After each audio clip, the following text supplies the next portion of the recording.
Real issues में एक दफ़ो ॿीहर भली कार नाज़रीन हाणे हलूं था जामशोरे जिते SDA 7 डेवलपमेंट अथॉरिटीज़ जे अलाटीज़ खे हेतिरा साल गुज़रण जे बावजूदु बुनियादी सहूलियतूं मुयसरु न आहिनि थी सघियूं, जंहिंजे करे इन्हनि स्कीमुनि जा रहवासी बुनियादी सहूलियतुनि खां महरूम आहिनि। अलाटीज़ जा फाइल डुप्लीकेट करे विकिरो थियण जो इंकशाफ पिणु थियो आहे ऐं इहे पिणु इतला अची रहिया आहिनि त SDA जी 30 एकड़ ज़मीनुनि ते लैंड माफ़िया कब्ज़ा करे छॾिया आहिनि। इन्हनि बासर माण्हुनि जूं जामशोरे जी क़ीमती ज़मीनुनि में नज़रूं खुथल आहिनि। हिक पासे कब्ज़ा धड़ाधड़ जारी आहिनि, ॿिए पासे जेको आहे सो SDA बदइंतिज़ामी जे वर चढ़ियल आहे। मुख़्तलिफ़ जूनियर ऑफिसर्स खे सीनियर उहिदा अलाट कया विया आहिनि ऐं SDA खे ॼण त करप्शन जो गढ़ बणायो वियो आहे। इन समूरी सूरतहाल ते असांखे तफ़सीली तौर आगाह कंदो असांजो कोटड़ी जो reporter Asad Mangrio. 7 development authority जी पाण ॻाल्हि ॿोल कंदासीं त जामशोरो 7 डेवलपमेंट अथॉरिटी जो जेको बुनियादु हो 1994 में, उन वक़्तु वॾे वज़ीर सैयद अब्दुल्ला शाह जेको बुनियादु विधो त हिन अवाम खे जेके आहिनि हिते सहूलियतूं फराहम कयूं वेंदियूं, वॾी कॉलोनी जेके आबाद कयूं वेंदियूं। पर 7 सेक्टर जेके आहिनि उहे कॉलोनी जेके आहिनि 7 डेवलपमेंट अथॉरिटी में ॾिना विया, आवाम खे अलाटीज़ खे प्लाट ॾिना विया, रहायशूं स्कीमूं ठाहियूं वयूं। पर उन ते हिन वक़्त ताईं बि जेके अलाटीज़ हुते रहनि था, जेके रहवासी आहिनि, उनखे का बि हिन वक़्त सहूलियत न मिली सघी आहे। न उते बिजली आहे, न गैस जेको आहे सहूलियत आहे, न पीअण जो पाणी जेकी आहे उहो बि उते अणलभ आहे। रोड रस्ता गलियूं जेके आहिनि उहे जेके आहिनि खंडर बणियल आहिनि। 7 डेवलपमेंट अथॉरिटी में 5000 खां वधीक जेकी आहे उते ज़मीन आहे ऐं केतिरी मां तव्हांखे ॿुधायां 30 एकड़ उन 7 डेवलपमेंट अथॉरिटी जी ज़मीन ते SDA जी ज़मीन ते कब्ज़ा थी चुका आहिनि। पर इंतिज़ामिया जी मिली भगत सां ई जेके आहिनि उहे कब्ज़ा थिया आहिनि। ताज़ो तव्हांखे ॿुधायां त SDA पारां जेको आहे हिन ज़िले जे अंदरि 100 खां वधीक गैर क़ानूनी स्कीमूं जेके आहिनि करार ॾिनियूं आहिनि, जिन खे नोटिस बि जारी कया विया आहिनि। वॾी इहा ॻाल्हि आहे त SDA जे अंदरि ई स्कीमूं उहे जेके हलंदड़ आहिनि, पंहिंजा सेक्टर 7 आहिनि, उहे कामयाबु न थी सघिया आहिनि। त ॿियूं स्कीमूं कीअं कामयाबु थी सघंदियूं? केतिरा ई हज़ारे अलाटीज़ आहिनि जिन जा करोड़े रुपया ॿुॾी विया आहिनि। ऐं जेको तव्हांखे ॿुधायां त SDA रेवेन्यू में वञनि था अलाटीज़, त उन्हनि खे हिकिड़े प्लाट जो सेठ सर्टिफिकेट बि उतां नथो ॾिनो वञे। SDA जे अंदरि जेको वॾे पैमाने ते डुप्लीकेट फाइलनि जो जेको आहे वॾो निक्षाप थियो आहे। केतिरनि ई कॉलोनी में तव्हांखे ॿुधायां त हर हिकु प्लाट जा 2-2 फाइल जेके आहिनि उहे ठाहे उन आवाम खे विकिरो कया पिया वञनि। ताज़ो तव्हांखे ॿुधायां त सिंध जे मुल्क जो नामियारो जेको अदाकार हुयो मुस्तफ़ा कुरैशी, उन जे प्लाट जो जेको उन टाइम में वरितल हुयो, उन प्लाट बि डुप्लीकेट फाइल ठाहे उहो विकिरो कयो ऐं उनखे जेको आहे पोइते जेको सस्ते अघ में जेको आहे ॿी स्कीम में प्लाट न वियो।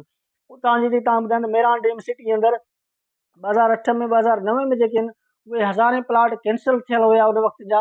हाणे इंतिज़ामिया उहे मिली भगत करे प्लाट जेके आहिनि उहे बहाल करे जेको डुप्लीकेट फाइल ठाहे करोड़े रुपयनि में उहे विकिरो करे छॾिया आहिनि। ॿिए पासे जेको आहे सुप्रीम कोर्ट जो OPS ते पाबंदी आहे ऐं SDA जो जेको 7 डेवलपमेंट अथॉरिटी जो DG आहे सईद जुमानी, उन जेको आहे पंहिंजा मनपसंद ऑफिसर मुक़ररु करे अलाटीज़ जेके अचनि था प्लाट ट्रांसफर जेके कनि था, उन्हनि खां बि जेके आहे फी प्लाट ते 30 खां 50 लख रुपया जेको आहे उन्हनि खां वरिता वञनि था। पोजीशन जी जेकी आहे उन्हनि खां फी वरिती वञे थी, डुप्लीकेट रिश्वत वठी वञे थी। ऐं मेन जेके तव्हांखे ॿुधायां ऑफिसरनि खे कीअं जेके 16 स्केल खे जेके 18 जेकी आहे स्केल जी सीट जेकी आहे उन सीटुनि ते विहारे वियो आहे, 14 वारे खे जेको आहे 16 वारे ते विहारियो आहे। ईअं हिकु हिकु माण्हू खे 2-2 टे उहिदा जेके आहिनि ॾिना विया आहिनि। हिकु ऑफिसर खे जेको आहे 4 उहिदा जेके आहिनि उते ॾिना विया आहिनि। नाज़रीन, असद मंगरियो SDA जी ज़मीनुनि ते कब्ज़नि ऐं अलाटीज़ जा फाइल कीअं डुप्लीकेट थी विकिरो थी रहिया आहिनि उन हवाले सां आगाह करे रहियो हो असांजे रिपोर्टर जामशोरे ज़िले जे कुझु सानियावंद शहरनि सां, कुझु अलाटीज़ सां गॾोगॾु SDA जी इंतिज़ामिया खां पिणु मौक़ुफ़ मालूम कयो आहे। हू इन हवाले सां कहिड़ो मौक़ुफ़ रखनि था, छा संदनि चवणु आहे, अचो त ॿुधूं। डाउन टाउन तव्हांजे साम्हूं आहे, जंहिंखे हेतिरो वक़्तु गुज़रियो आहे। अॼुकल्ह ॾिसूं पिया त डाउन टाउन जा जेके अलाटीज़ आहिनि उन्हनि खे जेको आहे सो फाइलूं ऐं उते जेको आहे पाणी बिजली गैस जी सहूलियत कोन थी मिले। उहे आए ॾींहं एहतजाज पिया कनि। इहे जेके बि स्कीमूं हिते ठहनि थियूं उन्हनि खे SDA खां अप्रूवल वठणी हूंदी आहे, उन्हनि खां अप्रूवल वठी पोइ ई शुरू कनि था।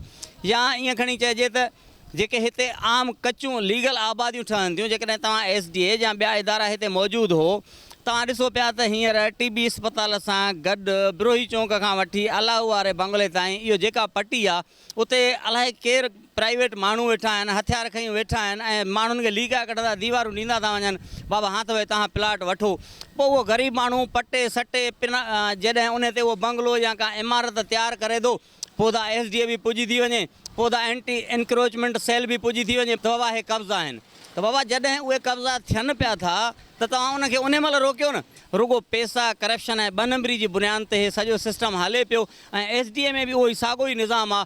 त जेको 5-10 हज़ार ॾिए थो उन जे नाले ते कूड़ी फाइल ठाहे उनखे अलाट करे था छॾनि ऐं पुराणी फाइल जेका आहे जंहिंजे नाले ते उहा ग़ाइबु थी वञे। त असां चऊं था इन शइ जी तहक़ीक़ात थियणु खपे ऐं जेके इन में मुलविज़ आहिनि उन्हनि खे सज़ा ॾिनी वञे, करार वाक़ई सज़ा ॾिनी वञे ऐं जेके गैर क़ानूनी स्कीमूं हलंदड़ आहिनि उन्हनि खे रोकराए वञे। जामशोरे ज़िले में जेको 7 डेवलपमेंट अथॉरिटी वारनि जा जेके प्रोजेक्ट्स आहिनि उन्हनि हिते लॉन्च किया हुआ या हुननि जेके हितां जे माण्हुनि खे उहे प्लाट ॾिना हुआ, स्कीमूं लॉन्च करे माण्हुनि जी हिते माना ईअं सम्झो हिननि चहल चिबी करे छॾी आहे।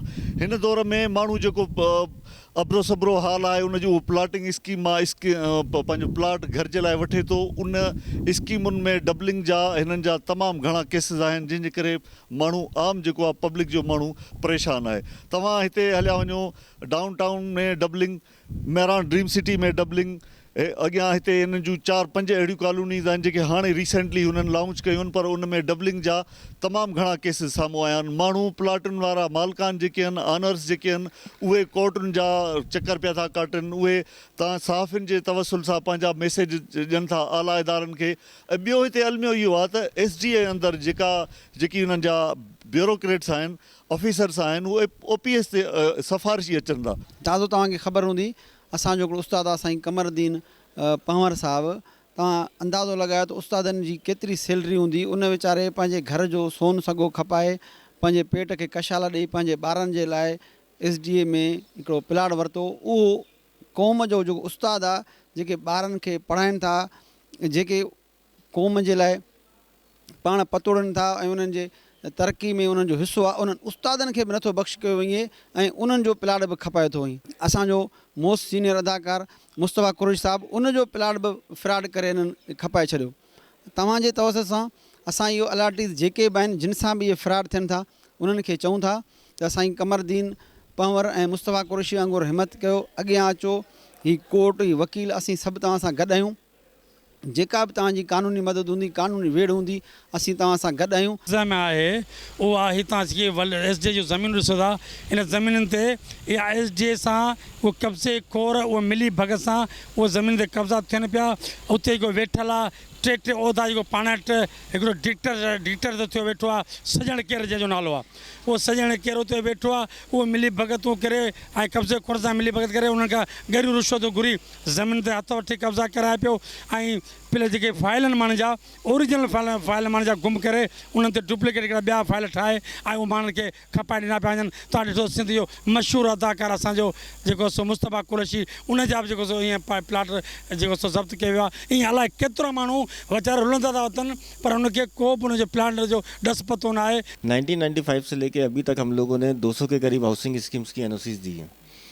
200 के करीब NOCs दी हैं, जिनमें से अभी 70 जो है हमारे पास अप्रूव्ड, अनअप्रूव्ड और इलीगल 3 कैटेगरी के अंदर शो हो रही हैं।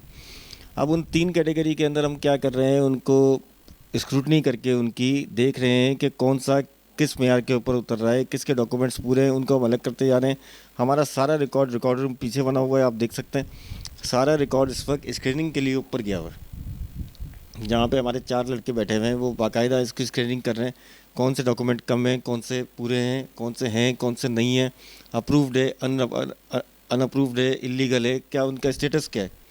फिर हम लोगों ने बिल्डरों को कई मरतबा लिख चुके हैं कि आप अपने डॉक्यूमेंट्स को हमारे पास जमा करो। हम लोगों ने आज का दिन एक टीम तश्कील दी है सुबह, उसके अंदर ये है कि अभी हम इनको नोटिस करेंगे वहाँ पे जाके, जो हमारी टीम है एंटी इंक्रोचमेंट की। फिर नेक्स्ट स्टेप ये होगा कि उसके बाद इनको डेमोलिशन की तरफ बढ़ जाएंगे। किसी भी डिपार्टमेंट के ना, चाहे पुलिस का महकमा हो, चाहे एंटी करप्शन का महकमा हो, चाहे NAP का महकमा हो, जब भी किसी इदारे के अंदर कोई पोस्ट वैकेंट होती है तो उसको मजबूरी के तौर पे एक लुक आफ्टर का चार्ज दिया जाता है कि जब तक एग्जिस्टिंग पोस्ट को, वैकेंट पोस्ट को लुक आफ्टर कर सके आदमी। सीटों को खाली छोड़ दें, जैसे हमारे पास अफसरान की शॉर्टेज है, सीटों को खाली छोड़ दें तो काम कौन करेगा, ऑडिट कौन करेगा, लैंड का काम कौन करेगा, दूसरे काम कौन करेगा। तो इस लिहाज से हम लोगों को सीटों को वैकेंट नहीं छोड़ना है, हम लोगों को अथॉरिटी को रन करना है। नाज़रीन, इन सां गॾु प्रोग्राम जो वक़्तु पुॼाणी ते पहुचे थो। मुंहिंजे कैमरामैन यासिर कोराई सां गॾु इरफान अली बुगे खे हैदराबाद मां ॾींदा इजाज़त। अल्लाह निगहबान।